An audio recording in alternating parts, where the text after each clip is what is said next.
Welcome friends. Next scene में दिखाया जाता है एम्परर का रूम का सीन।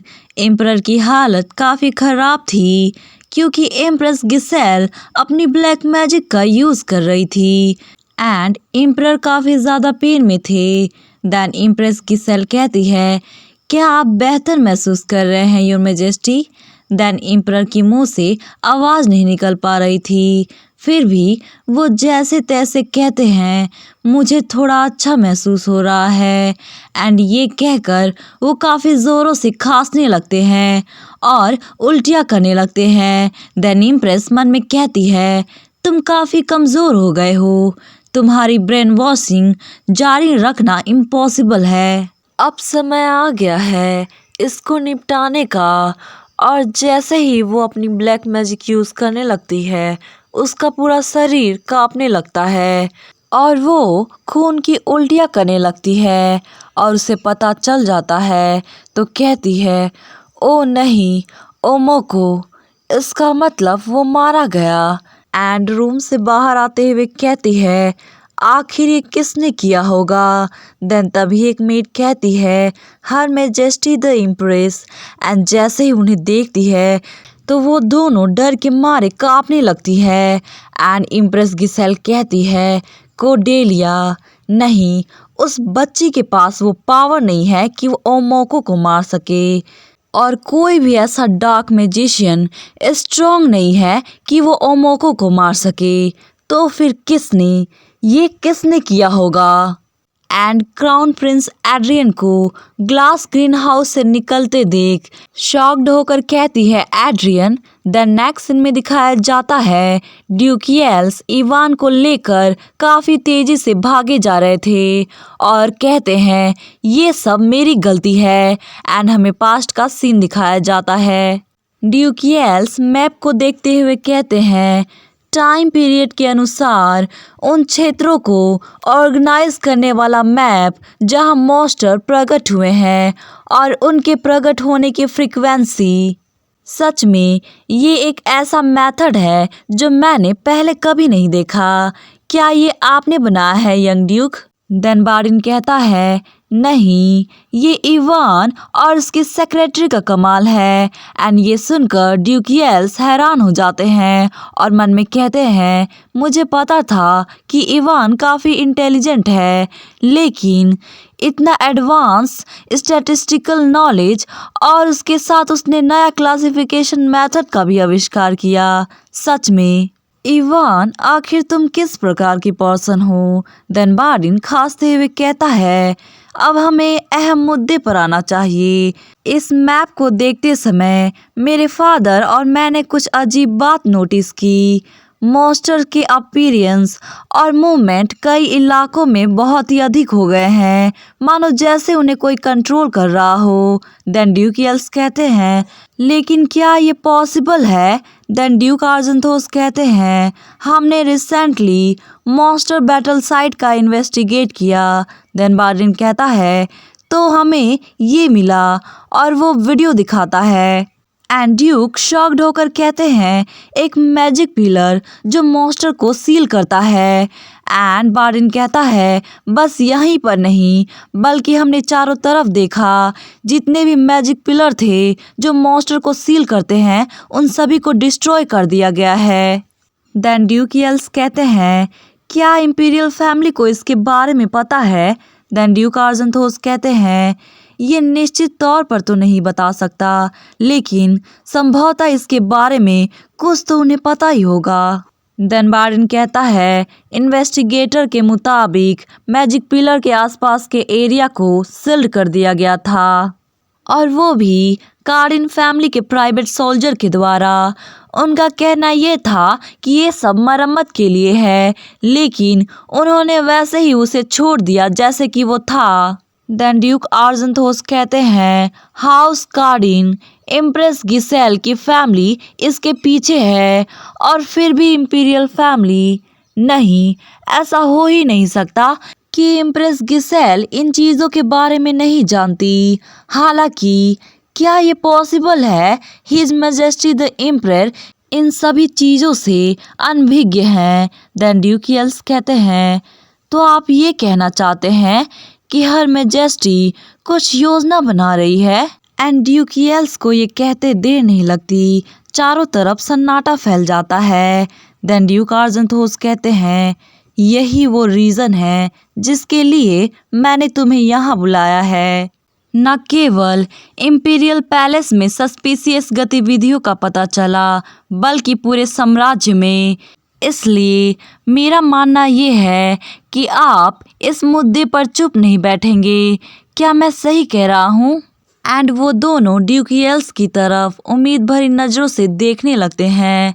देन ड्यूकियल्स कहते हैं, येल्स अपनी कमान के तहत इंटेलिजेंट ऑर्गेनाइजेशन को संगठित करेगा। कॉर्सेंट मून, संयोगवश मेरा बिजनेस सेरिल पर्वतों में है, जहां पर एक मैजिक पिलर खड़ा है। इसलिए मैं वहां रहकर जांच करूंगा कि पीछे कोई डाउट ना छूट जाए। एंड उसके बाद दिखाया जाता है, आंट बताता है, इम्प्रेस और उनके आसपास के लोगों की जांच करने के बाद हमने इम्पीरियल फैमिली के बीच संबंधों को उजागर किया।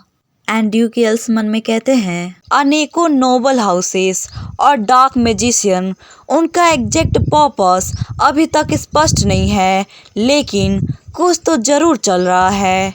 एंड प्रेजेंट में ड्यूकियल्स कहते हैं, ये जानते हुए भी कि इम्पीरियल पैलेस जरा भी सेफ जगह नहीं है, मैं इतना आत्मसंतुष्ट होकर सोच रहा हूँ, मुझे इवान को अकेला नहीं छोड़ना चाहिए था।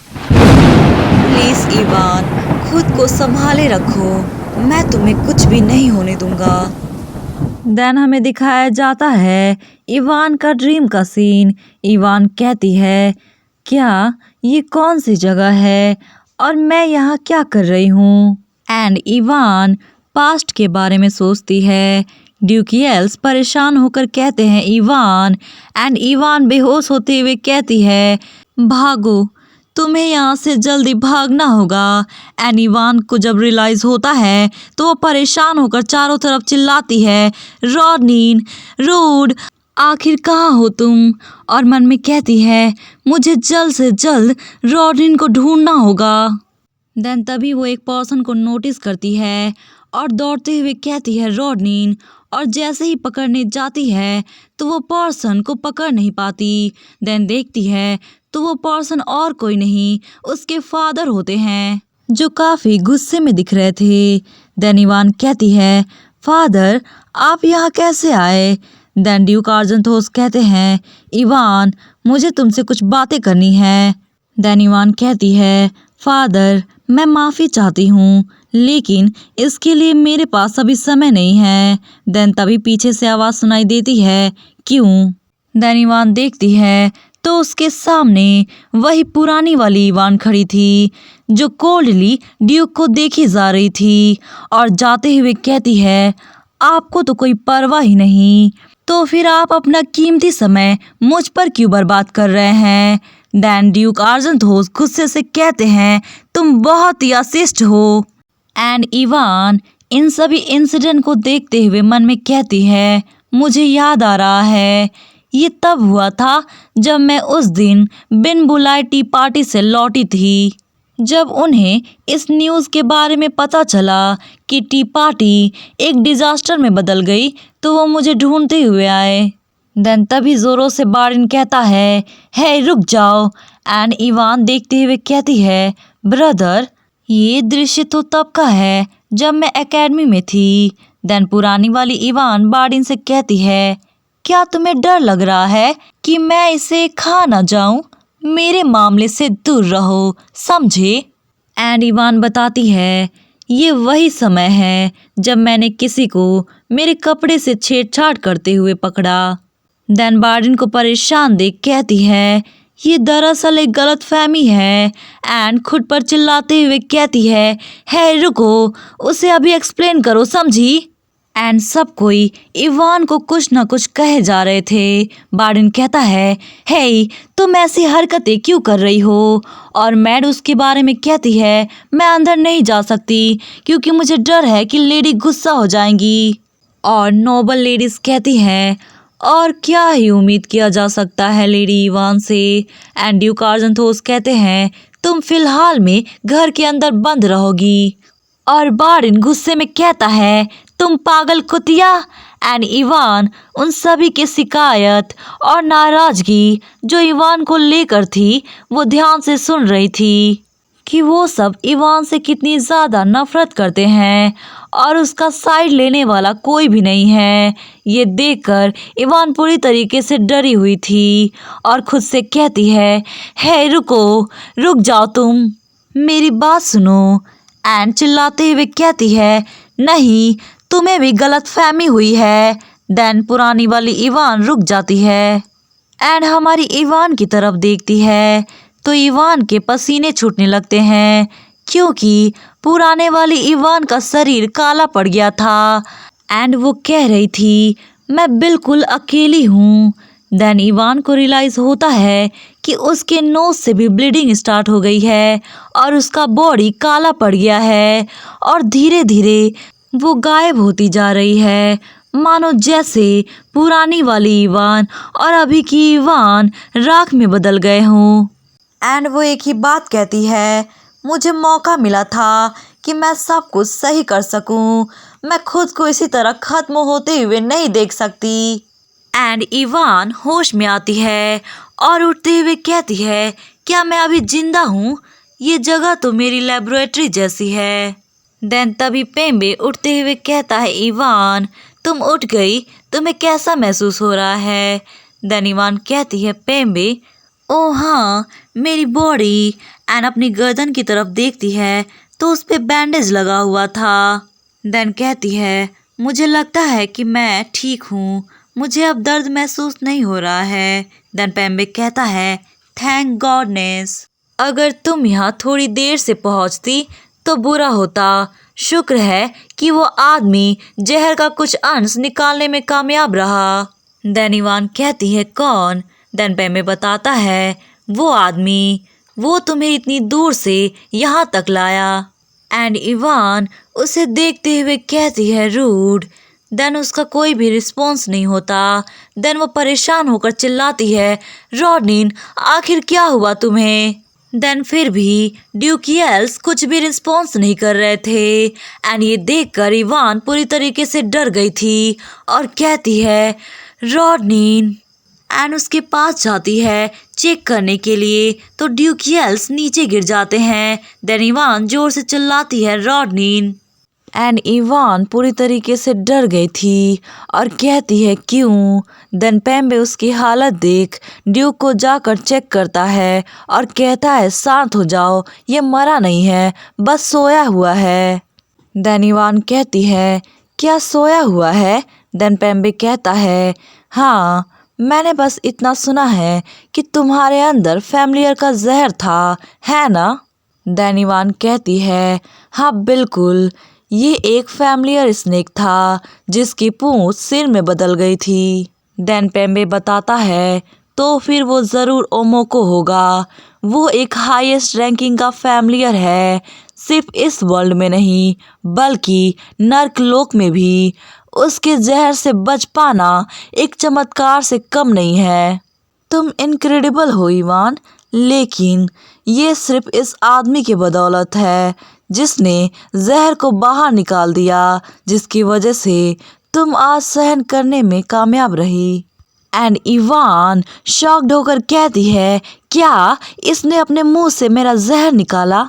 एंड उसे परेशान होकर उठाते हुए कहती है, तो फिर रूट का क्या इसे भी पॉइजन का असर हो गया है? देन पेम्बे कहता है, ऐसा देखने में तो बिल्कुल भी नहीं लगता, लेकिन वह स्वयं ही ठीक हो रहा है, इसलिए वो सो रहा है। यदि वो एक साधारण मनुष्य होता तो उसके पास कोई मौका ही नहीं होता। ये उसी वक्त मर चुका होता जब तुम्हारे शरीर से पॉइजन बाहर निकाल रहा था। एंड इवान रोते हुए कहती है, इसने इतना डेंजरस काम किया? देन पेम्बे कहता है, लेकिन इवान, क्या तुमने कभी इस आदमी को बताया है कि मैं एक फैमिलियर हूँ? देन इवान कहती है, नहीं, पर तुम ऐसा क्यों पूछ रहे हो?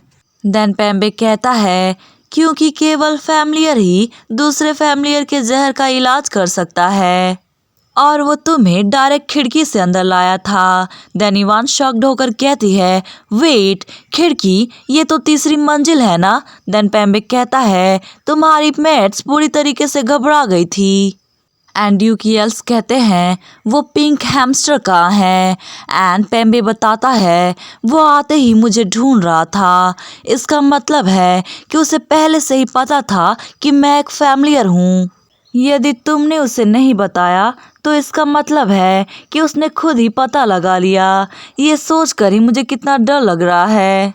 देन इवान मन में कहती है, तो ये कारण है जिसकी वजह से उसने पिछली बार पेम्बे को छूने की कोशिश की थी। देन पेम्बे कहता है, तो फिर उसने जरूर ऐसा सोचा होगा कि तुम एक काली जादूगरनी हो। एंड ये सुनकर इवान डर जाती है और कहती है, तुम ये क्या कह रहे हो? देन पेम्बे कहता है, नहीं, मेरा मतलब है काली जादूगरनी तो दूर की बात है। आखिर कौन ही उम्मीद करेगा कि एक जादूगरनी और एक फैमिलियर एक साथ घूमते हैं। अगर सीधे शब्दों में कहे तो एक फैमिलियर प्लस जादूगरनी इक्वल्स टू एक काली जादूगरनी। देन इवान कहती है, सो तुम्हारे कहने का मतलब है ये मुझे काली जादूगरनी समझता है, इसके बावजूद भी इसने मेरी हेल्प की। देन पेम्बे कहता है, मुझे तो लगता है यह आदमी कुछ ज़्यादा ही खतरनाक है। देन इवान कहती है, नहीं, ऐसा नहीं हो सकता। अगर ये सच भी है तो ये फैक्ट चेंज नहीं हो सकता कि उसने अपनी जान जोखिम में डालकर मेरी जान बचाई है। अब मेरी बारी है रोडनिन की हेल्प करने की।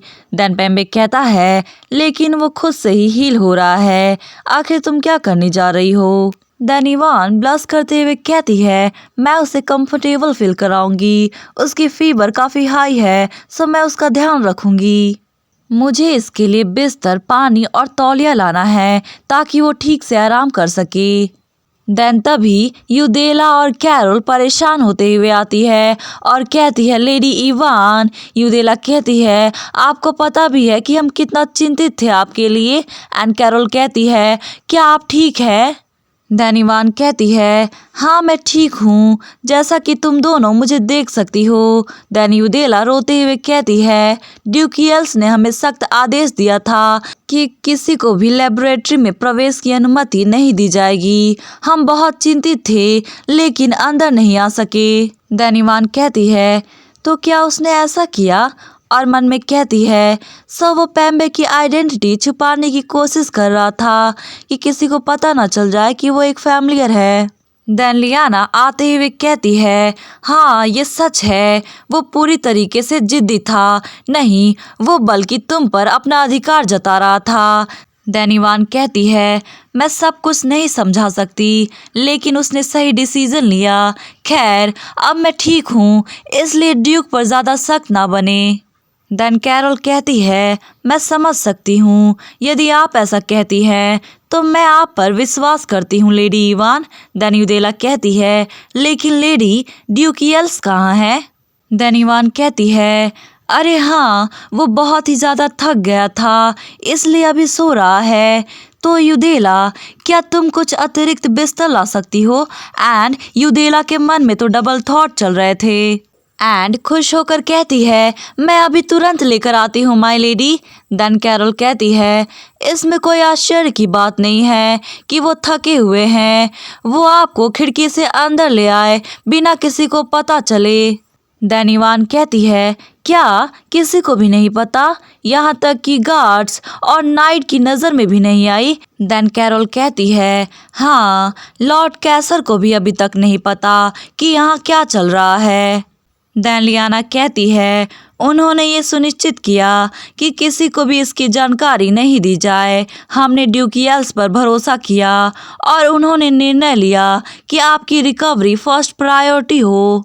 देन इवान कहती है, गुड जॉब, ये उन्होंने बेस्ट डिसीजन लिया। ऐसा लगता है जैसे कोई मुझे ढूंढने की कोशिश कर रहा है। एंड ये सुनकर वो दोनों परेशान हो जाती है। एंड कैरोल कहती है, क्या आपको कोई ढूंढने की कोशिश कर रहा है माय लेडी? देन इवान कहती है, ये एक लंबी कहानी है और यदि तुम दोनों इसमें और अधिक शामिल हो गए तो ये तुम्हारे लिए खतरनाक हो सकता है। देन कैरोल चिल्लाते हुए कहती है, हमने वो खतरा एक्सेप्ट कर लिया है, सो जल्दी बताए कि क्या हुआ। हमने पहले ही आपको समर्पित कर दिया है और हर कोई ऐसा ही महसूस करता है। देन लियाना कहती है, क्या आप सच में हमें एक बेकार मोहरा समझती हैं? देन इवान चिल्लाते हुए कहती है, नहीं, ऐसी बात नहीं है, तुम सब गलत समझ रही हो। देन इवान अपनी खुद की कही बातों को याद करती है कि हर चीज़ों को अपने ऊपर लेना वो चीज़ें और भी ज़्यादा मुश्किल बना देती हैं। देन इवान कहती है, ठीक है, तो कल सुबह मैं आप सभी को सब कुछ बताऊंगी। देन नेक्स्ट सीन में दिखाया जाता है लेबोरेटरी का सीन। इवान ड्यूकियल्स को टॉवल से क्लीन कर रही थी और मन में कहती है, मैं सच में एक बेवकूफ़ हूँ। मैंने कोर्डेलिया से कहा कि वो अपनी परेशानियाँ अपने तक ना रखे और मैं खुद ही अपनी परेशानियाँ अपनों से छिपा रही हूँ।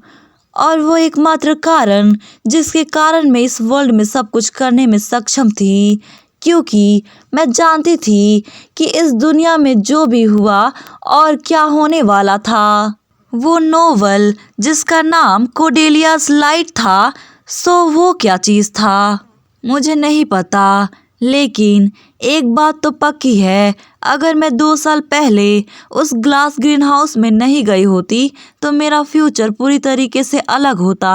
एलेंटिया मुझे डार्क मेजेस के रूप में भर्ती करना चाहती थी और यदि मुझे उनके प्लान के बारे में पता नहीं होता तो मैं उनके ट्रैप में फंस जाती और शायद मैं तुमसे नहीं मिल पाती। एंड ड्यूकियल्स को परेशानी में देख इवान परेशान होकर कहती है, क्या हुआ रॉडनीन, कहीं तुम तकलीफ में तो नहीं हो? एंड उसे चेक करते हुए मन में कहती है, इसकी फीवर तो अभी तक कम नहीं हुई। देन तभी उसका ध्यान उसके क्लोथ पे जाता है जो पसीने के कारण भीग चुका था। एंड कहती है, इसके कपड़े क्या मैं इन्हें उतार दूं?